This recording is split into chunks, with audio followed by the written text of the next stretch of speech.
का सिवा मराठों का छत्रपति इस दुनिया से रुखसत हो चुका है। अब जल्दी मराठों की जमीन पर भी मुगलों का राज होगा। 80,000 मुगल फौज और उसके मुकाबले में सिर्फ 8,000 राजपूत। तिगनी का नाच नचा दिया इसको। जंगे चित्तौड़ में समझता हूं मुगल फौज हार गई थी। क्यों जी?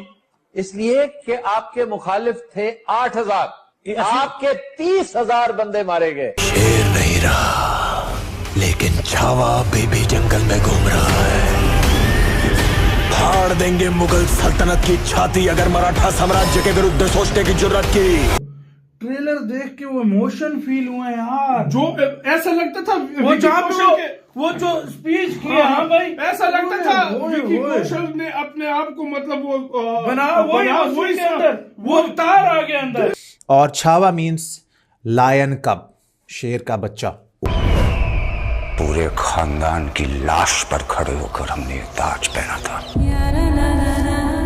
इसे दोबारा उसी वक्त पहनेंगे जब उस सांबा की चीखें पूरे हिंदुस्तान में गूंजेगी। कैफियत समझ लें जो हिंदुओं की है। ये जो मराठे हैं इनका भी कोई अपना एक यानी बड़े लड़ाका कौम है, बड़ा पोटेंशियल है और बड़ी ताकत, और इन्होंने मतलब इनके अंदर एक मज़ाहमत की ताकत है।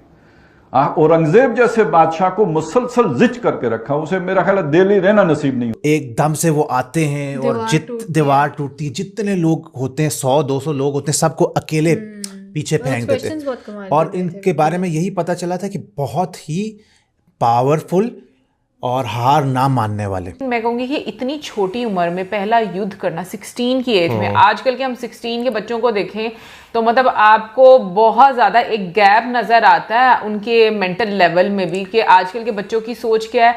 और उस टाइम पर हम लोग जिस तरीके से देखते हैं संभाजी महाराज ने पहला युद्ध किया, 13 लैंग्वेजेस उन्होंने सीखी, तो मतलब मैं ये बात नहीं, अस्त्र शस्त्र हर तरह का नॉलेज उनके पास था। और इतनी छोटी उम्र में ये सब सीखना और इतना ज़्यादा उसमें आप कह लो कि सफल होना, ये वाकई में बहुत ज़्यादा एक बड़ी बात है। क्योंकि मतलब मुझे लगता है कि राजा को वाकई में इस काबिल होना चाहिए कि वो प्रोटेक्ट कर सके अपनी प्रजा को हर तरह से। वो दिल से पता चल रहा था, उनके चेहरे से भी पता चल रहा था कि उसने एक्टिंग कैसी की है यार। भाई गूज़बम्स मिल गए सच में यार, गूज़बम्स मिल गए, सच बता रहा हूँ। जय भवानी, पार्वती पतये, हर हर महादेव।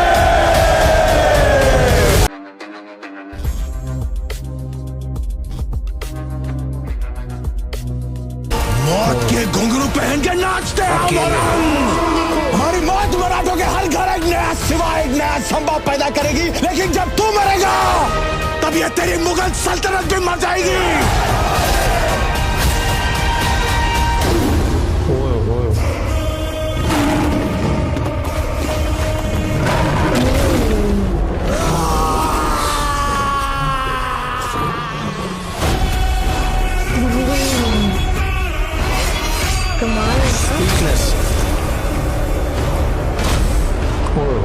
यार मैं कहता हूँ विक्की कौशल छा गए।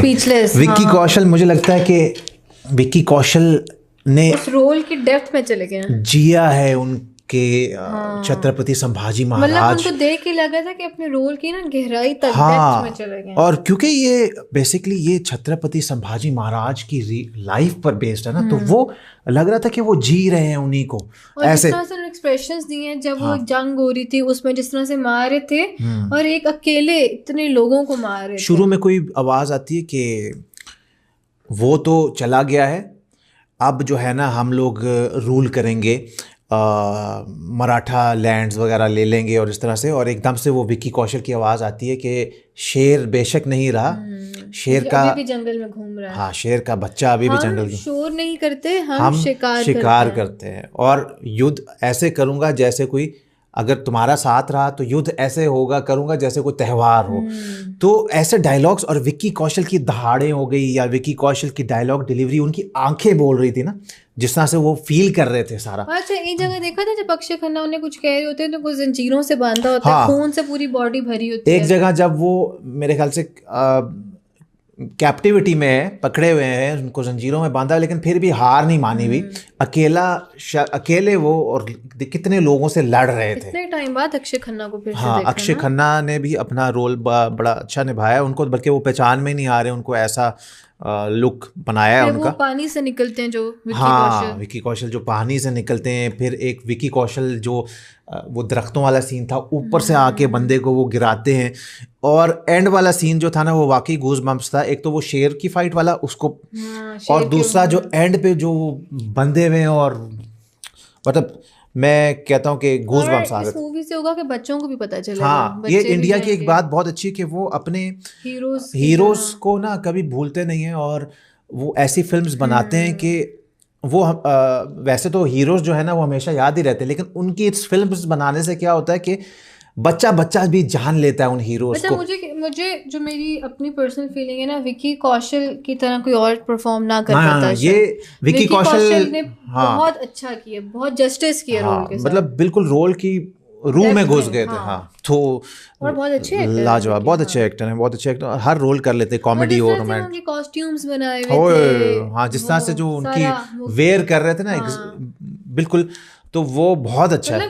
बिल्कुल लगा था कि उस टाइम में बंदा चला गया। बाकी और भी बहुत बेहतरीन कास्ट है अंदर, जिस तरह से आशुतोष राणा है, दिव्या दत्ता है, और रश्मिका भी है, इनकी वाइफ। हाँ, तो लाजवाब है।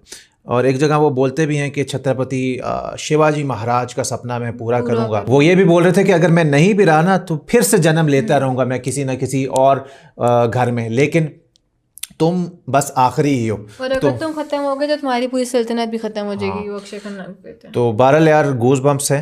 और मुझे तो यार विक्की कौशल जिस तरह से वो अपने डेडिकेशन दिखाते हैं वो बहुत अच्छी लग रही है।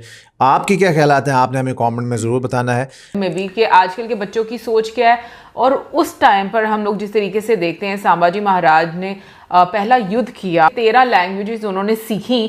तो मतलब मैं ये बात नहीं, अस्त्र शस्त्र हर तरह का नॉलेज उनके पास था, और इतनी छोटी उम्र में ये सब सीखना और इतना ज़्यादा उसमें आप कह लो कि सफल होना, ये वाकई में बहुत ज़्यादा एक बड़ी बात है। क्योंकि मतलब मुझे लगता है कि राजा को वाकई में इस काबिल होना चाहिए कि वो प्रोटेक्ट कर सके अपनी प्रजा को हर तरह से। मेरा ख्याल है कि भाई जैसे 13 ज़ुबानों का जो है वो जिक्र बीच में किया गया, तो आपको जो है ना अपने साम्राज्य के आसपास जो है ना जो उभरने वाले साम्राज्य हैं या जो नए जो है वहाँ पर आ रहे हैं, उनकी ज़ुबानें जो है वो आना बहुत ज़्यादा ज़रूरी। जैसे पोर्चुगीज़ की भी अगर बात की गई, और भी हो सकता है उन्हें इंग्लिश की भी जो है वो भी आती हो, तो क्योंकि वो भी उस टाइम जो है वो थोड़ा सा हो रहा था। तो मेरा ख्याल है कि भाई ये जो है ना लैंग्वेजेस का पता होना बहुत एक अच्छा जो है, मैं कहूँगा कि वो आपके लिए होगा, क्योंकि आप बहुत सारी चीज़ों में डायरेक्ट कम्युनिकेट कर सकते हो, कोई थर्ड पर्सन जो है वो बीच में इन्वॉल्व जो है वो नहीं होगा। लेकिन भाई जैसे स्टोरी की अगर बात की जाए तो मूवी वैसे ट्रेलर तो बहुत अच्छा लग रहा था, और ट्रेलर में जिस तरह उसके बारे में बात की गई कि पूरे सेट में जो है उन्हें जो है वो राजा कहकर जो है वो बुलाया गया विक्की कौशल को, ताकि जो है ना उनका एक जो माइंड सेट है वो उसी हिसाब से जो है वो काम जो है वो कर सके। और स्क्रिप्ट को खाली सर्च करने में जो है वो 4 साल जो है वो उनको जो है वो लग गए। तो भाई मुझे लगता है कि मूवी भी जो है वो उतनी अच्छे जो है वो रिस्पॉन्ड करेगी सिनेमा में, क्योंकि हम इससे पहले जितनी भी मूवीज़ की बात करें, तानाजी मैंने मूवी देखी है, वो थोड़ी आपको जो है वो डिफरेंट नज़र आती है, उसमें आपको लव एंगल जो है वो नहीं नज़र आता। और बाकी बाजीराव मस्तानी की बात कर ली जाए, पद्मावत की अगर बात कर ली जाए, तो मूवीज़ ऐसी हैं कि उनमें आपको जो है ना एक लव एंगल, जंग तो उसमें नज़र आती है लेकिन साथ एक लव एंगल नज़र आता है, वो इमोशन ज़्यादा आपको प्रोमिनेंट नज़र आता है। बट आई थिंक जिस तरीके से ये मूवी का वो स्क्रिप्ट बता रहे हैं, स्टोरी लाइन बता रहे हैं, तो मुझे लगता है कि ये बहुत अच्छी बात है कि लव एंगल जो है मतलब वो दिखाया भी अगर जाएगा तो बहुत एक लाइट वे में दिखाया जाएगा। जो प्रोमिनेंट चीज़ रहेगी वो ये रहेगी कि उनकी विक्ट्रीज क्या थी, किस तरीके से उन्होंने डिफीट किया, 27 टाइम्स उन्होंने डिफीट किया औरंगजेब को। और लेकिन मुझे अब समझ आ रही है कि लास्ट वाला सीन जो है वो इतना इमोशनल क्यों होने वाला है। दोस्तों, विक्की कौशल की नई फिल्म आ रही है छावा, जो हिस्टोरिकल बैकग्राउंड पर आधारित है। ये फिल्म देश के सबसे बड़े सम्राट शिवाजी महाराज के बेटे संभाजी महाराज के जीवन के ऊपर आधारित है। दोस्तों, इस फिल्म का ट्रेलर रिलीज होते ही ये सुपरहिट हो गया। फिल्म का ट्रेलर ही इतना ज़्यादा ज़बरदस्त है कि इसे देखकर पाकिस्तानी मीडिया पूरी तरह से हिल चुका है। दोस्तों, ये फिल्म 14 फरवरी को रिलीज होने वाली है, लेकिन अभी से ही पूरे पाकिस्तान में इस फिल्म के बारे में चर्चाएं होने लगी है। दोस्तों आपको बता दें कि शिवाजी महाराज भारत ही नहीं बल्कि पूरी दुनिया में इतने ज़्यादा मशहूर है कि सभी लोग उनके बारे में जानते हैं और उनके बेटे संभाजी महाराज के बारे में भी सभी लोग अच्छी तरह से जानते हैं। दोस्तों पाकिस्तानी अपने आप को औरंगजेब की औलाद समझते हैं, लेकिन संभाजी महाराज ने औरंगजेब का क्या हाल किया था ये देखकर पाकिस्तानी लोगों को जलन हो रही है। दोस्तों आप इसी बात से अंदाज़ा लगा सकते हो कि संभाजी महाराज ने औरंगजेब को 27 बार युद्ध में हराया था। तो दोस्तों आज के लिए बस इतना ही। अगर आपको ये वीडियो पसंद आया हो तो वीडियो को लाइक कर दें और हमारे चैनल को सब्सक्राइब कर लें।